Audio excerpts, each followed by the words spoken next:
வணக்கம். இலங்கையின் ஆய்வுச் செய்திகளுக்காக நான் ஹரிணி. இலங்கையில் உள்ள அரசியல் கட்சிகள் இப்போது ஒருவித திகிலுடன் எதிர்பார்த்திருப்பது உள்ளூராட்சி மன்ற தேர்தல்களை தான். இதில் எல்லோருக்கும் பயம் இருக்கிறது. கடந்த நாடாளுமன்ற தேர்தலில் அமோக வெற்றி பெற்ற தேசிய மக்கள் சக்தியின் பயத்துக்கு காரணம், அதே வெற்றியை நாடு முழுவதும் தக்க வைத்துக் கொள்ள வேண்டும். அது சுலபமான காரியமல்ல. நாடாளுமன்ற தேர்தலின் போது தேசிய மக்கள் சக்தி கொடுத்த வாக்குறுதிகள் பெரும்பாலும் நிறைவேற்றப்படவில்லை. அதற்கு தலைகீழான அரிசி தட்டுப்பாடு, தேங்காய் தட்டுப்பாடு என்று நாடெங்கும் பல பிரச்சினைகள். கடந்த நாடாளுமன்ற தேர்தலில் மோசமாக தோற்றம் பெற்ற எதிர்க்கட்சிகளின் பயம் இந்த தேர்தலுக்கும் தங்களை கவிழ்த்து விடுமோ என்பதுதான். யாழ்ப்பாணம் தேர்தல் மாவட்டத்தில் தமிழரசு கட்சி ஒரே ஒரு ஆசனத்திற்கு சுருண்டு கொண்டது. அவர்களுக்கு கிடைத்த ஆசனத்தின் எண்ணிக்கையில் சுயேட்சை குழுவான அர்ஜுனாவின் குழுவுக்கும் கிடைத்தது தமிழரசு கட்சியை திகக்க வைத்துள்ளது.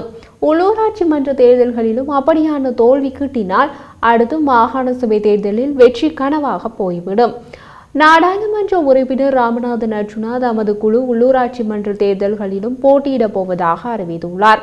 அதில் அவருக்கு கணிசமான வெற்றி கிடைத்தால் அடுத்து மாகாண சபை தேர்தலில் வெற்றி வாய்ப்பு அதிகமாகிவிடும்.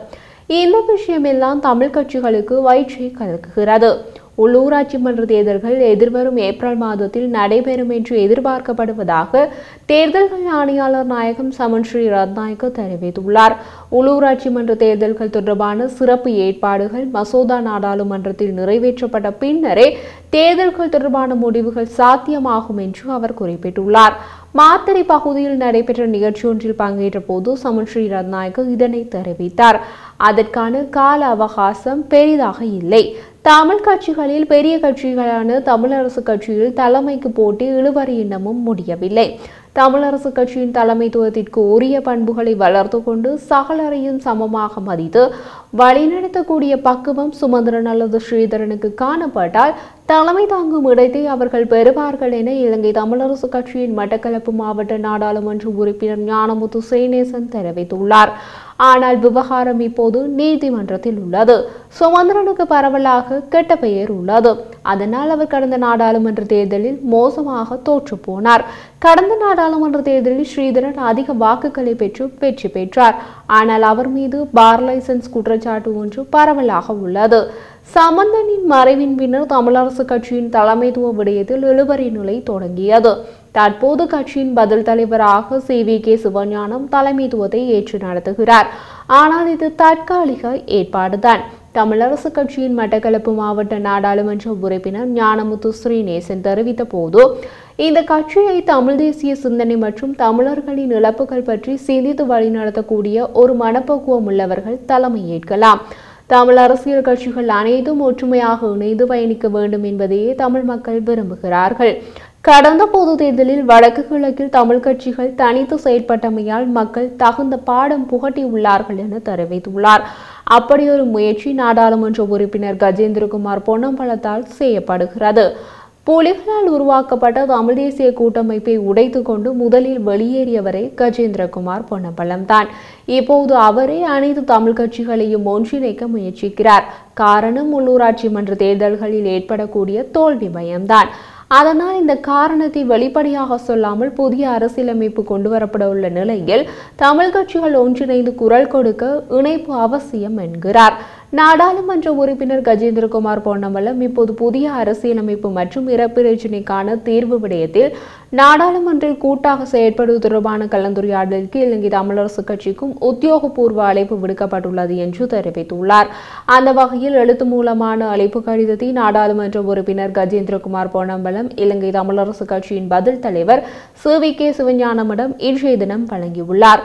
அந்த கடிதத்தில் கடந்த நாடாளுமன்ற தேர்தல் காலத்திலும் அதற்கு பின்னரும் தமிழருடைய இன பிரச்சினைக்கான தீர்வு தொடர்பாக அரசாங்கத்திடம் பல தடவைகள் பேசியுள்ளோம். ஒவ்வொரு சந்தர்ப்பத்திலும் அரசாங்கத்தின் பொறுப்பு வாய்ந்த பிரதிநிதிகளாலும் ஜனாதிபதியாலும் தமிழருடைய இன பிரச்சினை விடயம் புதிய அரசியலமைப்பினூடாகவே கையாளப்படும் என்ற கருத்தை உத்தியோகபூர்வமாக பதிவு செய்திருக்கிறார்கள். அந்த வகையில் தமிழ் மக்கள் கடந்த தேர்தலில் 3 தமிழ் கட்சிகளுக்கும் வழங்கிய ஏகோபித்த ஆணையின் அடிப்படையில் தமிழ் கட்சிகள் ஒன்றிணைய வேண்டும் என்கிறார். 3 கட்சிகள் என்று அவர் குறிப்பிடும் கட்சிகளில் அவரது கட்சி உட்பட 2 கட்சிகளுக்கு வடக்கு கிழக்கில் கிடைத்தது தலா ஒரே ஒரு ஆசனம் மட்டுமே. அந்த ஒரு ஆசனத்தை சுயேட்சை வேட்பாளர் ராமநாதன் அர்ஜுனாவும் பெற்றுள்ளார். தவிர கஜேந்திரகுமார் பொன்னம்பலத்தை விட அதிக விருப்பு வாக்குகளையும் சுயேட்சை வேட்பாளர் ராமநாதன் அர்ஜுனா பெற்றுள்ளார். கஜேந்திரகுமார் பொன்னம்பலத்தின் இணைப்பு முயற்சியின் நோக்கம் நிஜமாகவே புதிய அரசியலமைப்பு மற்றும் இனப்பிரச்சினைக்கான தீர்வு விடயத்தில் கூட்டாக செயற்படுவது என்றால் அதில் ராமநாதன் அர்ஜுனாவின் சுயேட்சை குழுவையும் அல்லவா இணைக்க வேண்டும். ராமநாதன் அர்ஜுனா தமரல் இல்லையா? அவர் யாழ்ப்பாண தேர்தல் மாவட்டத்தில் வெற்றி பெற்ற நாடாளுமன்ற உறுப்பினர் இல்லையா? அப்படி இருந்தும் ஏன் அவரை அழைக்கவில்லை? காரணம் உள்ளூராட்சி மன்ற தேர்தலில் ஏற்படக்கூடிய தோல்வி பயம்தான். அதில் ராமநாதன் அர்ஜுனாவின் சுயேட்சை குழு கணிசமான வெற்றி பெற்றுவிட்டால் இவர்களது தமிழ் தேசிய அரசியல் படுத்துவிடும். இதனால் கஜேந்திரகுமார் பொன்னம்பலம், தமிழ் மக்கள் சக்தியும் ராமநாதன் அர்ஜுனாவின் சுயேட்சை குழுவும் உள்ளூராட்சி மன்ற தேர்தல்களில் வெற்றி பெறாமல் இருக்க மீதி 3 கட்சிகளும் ஒன்றிணைய வேண்டும் என்கிறார். கஜேந்திரகுமார் பொன்னம்பலம் என்ன சொல்கிறார்? நாடாளுமன்றில் 8 ஆசனங்களை கொண்டிருக்க இலங்கை தமிழரசு கட்சியும் தலா ஒவ்வொரு ஆசனத்தை பெற்றுள்ள தமிழ் தேசிய மக்கள் முன்னணி மற்றும் ஜனநாயக தமிழ் தேசிய கூட்டணியும் தமிழ் மக்களுக்கான அரசியல் தீர்வு விடயத்தில் ஒரு புள்ளியில் சந்திக்க வேண்டும் என்கிறார். தமிழ் மக்களுக்கான அரசியல் தீர்வு விடயத்தில் அந்த புள்ளியில் சந்திக்க வருமாறு ராமநாதன் அர்ஜுனாவின் சுயேட்சை குழுவையும் அழைத்திருக்கலாமே. எப்படியோ அவர் தமிழரசு கட்சிக்கு கொடுத்த கடிதத்தில் எதிர்வரும் 27ஆம் தேதி திங்கட்கிழமை மாலை 4 மணிக்கு கலந்துரையாடல் ஒன்றை நடாத்துவதற்கு உத்தேசித்துள்ளோம். குறித்த கலந்துரையாடலில் தங்கள் கட்சியும் கலந்து கொள்ள வேண்டும் என்று எதிர்பார்க்கின்றோம். திட்டமிட்டுள்ளபடி திகதி மற்றும் நேரம் தொடர்பில் மாற்றங்கள் ஏதேனும் தேவைப்படி 3 கட்சிகளும் பொருத்தமான வேறொரு திகதி மற்றும் நேரத்தினையும் கூட்டாக இணைந்து தீர்மானிக்க முடியும் என்பதையும் தங்களின் கவனத்திற்கு முன்வைக்கிறோம் என்று குறிப்பிட்டுள்ளார்.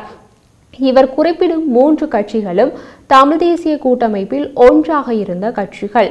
அப்போதே ஒற்றுமை இல்லாமல் உடைந்து 3 கட்சிகள் ஆனார்கள். இப்போது ஒற்றுமையாக இணைவார்களா? சந்தேகம்தான். எதிர்வரும் 27ஆம் தேதி திங்கட்கிழமை பதில் தெரிந்துவிடும்.